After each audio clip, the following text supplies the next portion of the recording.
สวัสดีครับจันโกสวัสดีครับน้องต้น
ต่อไปคู่ที่8นะครับอบต.เขาเรียกประตูสจ.บัว2นะครับอยู่แดงนะครับเจอกับของดาวนีบาลอาวุธเลเวล4นะครับอยู่น้ำเงิน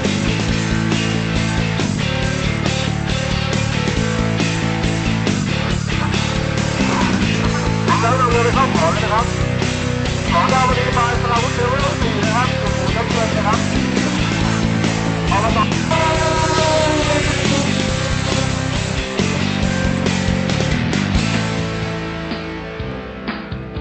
เป็นว่า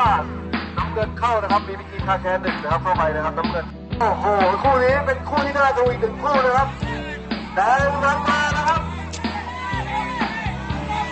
รือพี่ต๋องโดดผางไปหน่อยเว้ยเว้ยเว้ยเว้ย สำหรับคู่ที่2นะครับในรอบที่3นะครับอบตต่อเนื่องมาดูสจบัว1นะครับอยู่ทางนะครับเป็นไงอาชาลิติใบก็หลุด2อยู่ทุกคนนำมานะครับนำมานะครับอาชาลิติใบก็หลุด